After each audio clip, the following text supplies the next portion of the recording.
Packet lesson, Algebra 2, 3-5, Systems of Linear Equations, Day 1, starts on page 75. If you watch the pre-lesson, this shouldn't be too shocking to you. Now notice it says graph. See, they're helping you understand what's going on. But then we're going to graph it to determine the intersection of the lines. Well, we're just going to use our basic y equals mx plus b, knowing that this is our y-intercept. So we're going to go down 2. And from there, we're going to go up 2, write 1. Draw it in there to the best of our ability. And then y equals -2. If you've been paying attention, you know this is a horizontal line that crosses the y-axis right at -2. See, they're giving you kind of an easy one to solve at first, because you can see just by graphing the intersection point is 0, -2. So someone in here, someone watching might say, well, what's all that gobbledygook you were talking about in the pre-lesson? Well, they're not all going to be, if you graph these, they're not all going to be nice, neat numbers like this. You might have decimals where your eyeball will not be able to tell exactly where they intersect. So these are just warm-ups. So for this one, what's my y-intercept? It's a 1. Remember, if there's a negative x, that's the same thing as -1 over 1 x. So my slope, I need to go down 1, right 1 from there. And there we go. What about this one? Well, this is, my y-intercept is -2, so 1, 2. And then again, I got negative x, so that's -1 over 1x again. So down 1, right 1. And if you look at this, I did not talk about this in my pre-lesson, but something should be jumping out at you. If two lines have the same slope, different y-intercepts, they're going to be parallel. And if we're looking for the intersection points, we know that that doesn't exist. Parallel lines never intersect. That's kind of a special case. You just have to look out for the slope. If you notice they have the same slope, you can go right to here and say, nope, they're parallel. All right, how about this one? Well, I'm going to plot this first. So I'm going to go 1, 2, 3. And then that's -2 over 1, so I'm going down 2, right 1. And then I've got this line. Okay? Now if I look at this, and I got my mathematician brain working, I can see that these are all easily divisible by 2. Remember, you can divide an equation by anything you want if it's beneficial. In this case, it's very beneficial. Equals 3. Now I want to take this guy over. I'm going to subtract 2x, y equals -2x plus 3. Now if you're thinking along the way, you'd say, wait a minute, these things are the same. So these are two separate lines, but they end up being the same. So it's just one line right on top of the other. Now your Algebra 2, you know, just being able to say same line is good for me. But there are infinitely many intersection points, because every single point on these lines are considered intersection points. That's a little bit strange, but it's just the same line. All right. Now, they're warming you up still.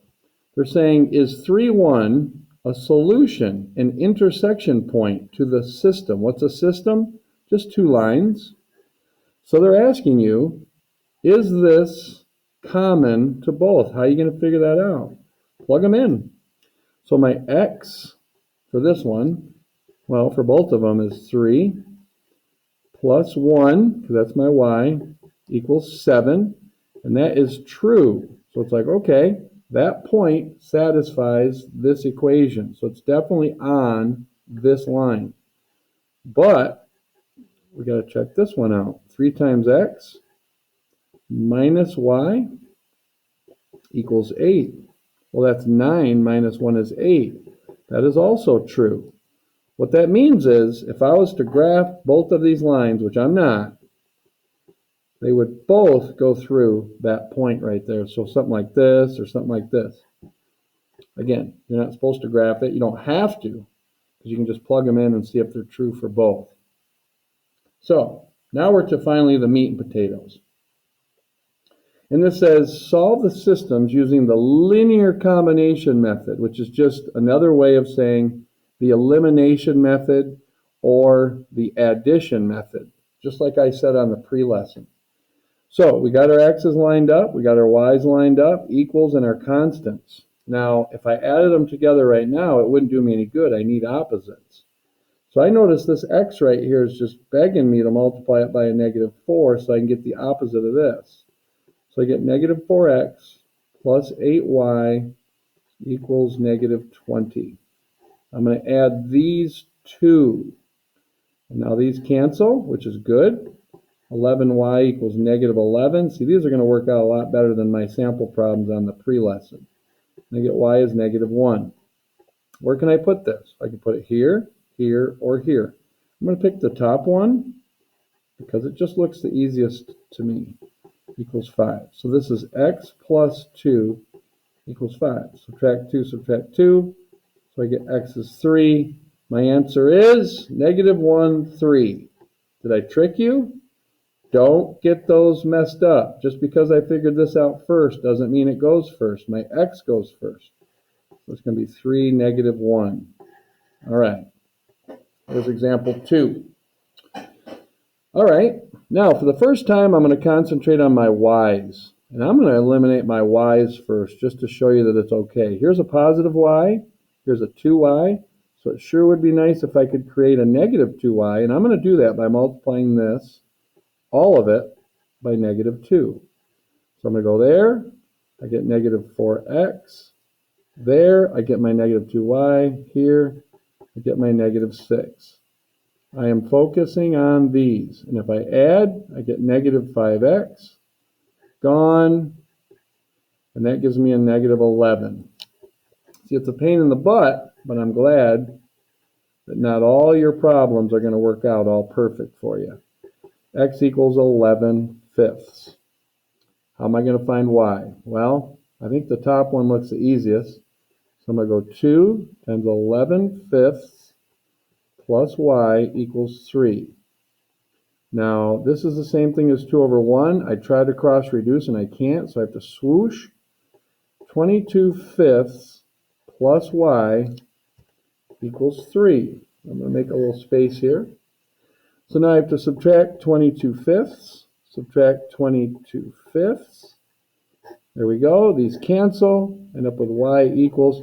Now, in order to do this, I need common denominators. So that's going to be 15/5. What's 15/5 minus 22/5? That's -7/5. So there's my y.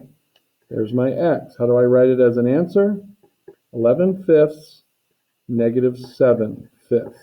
Don't panic if they don't work out for you every time.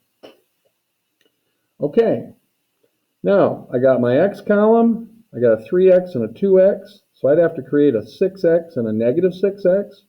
But if I concentrate on my y column, I'd have to create a 10y and a -10y. I'm just going to stick with the x elimination, so I'm going to multiply this by -2, multiply that by 3. So that would give me -6x minus 4y equals -8. On the bottom one, I'd get 6x minus 15y equals what in the world? 60 plus 27, 87. So -87. These cancel. -19y equals, that'd be -95. And it looks like it's not going to work. But guess what? That would be 5. So y equals +5. And now I got to find x. I'm going to put it in the top one. So 3x plus 2 times 5 equals 4. So 3x plus 10 equals 4. Subtract 10, subtract 10.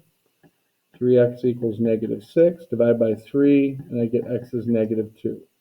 So I'd get -2, comma 5. All right, next one. Aha, they didn't line everything up for you.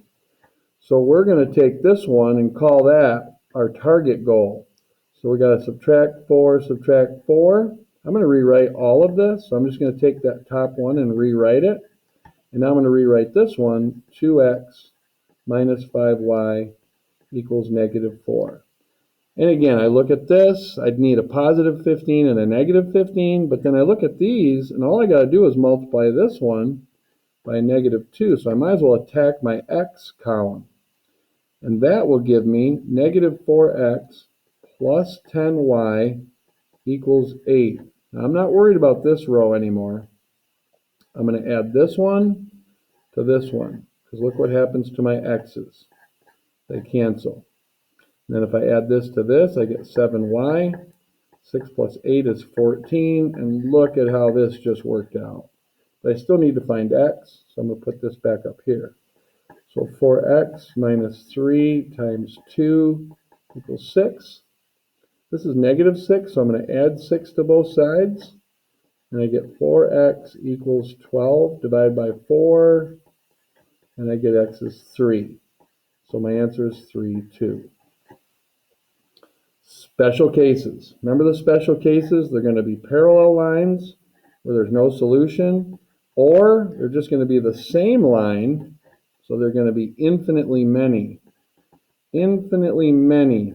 I like it if you just tell me it's the same line, okay? All right, well look at, these are already opposite, so I'm going to add, but I get 0. Uh-oh, these cancel, and then I get 1. Do you think this is a true sentence or a false sentence? It's false. You know what that means? They do not intersect. They're parallel lines. No solution. Or you can just tell me they're parallel lines.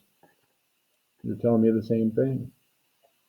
Look at this. If I add this together right now, I get 0 plus 0 equals 0. Weird. What does that mean? It means if I graph this one and I graph this one, this is a true sentence as opposed to a false sentence. So this means if I graphed them, they would just be the same line. There you go. Good luck on that assignment.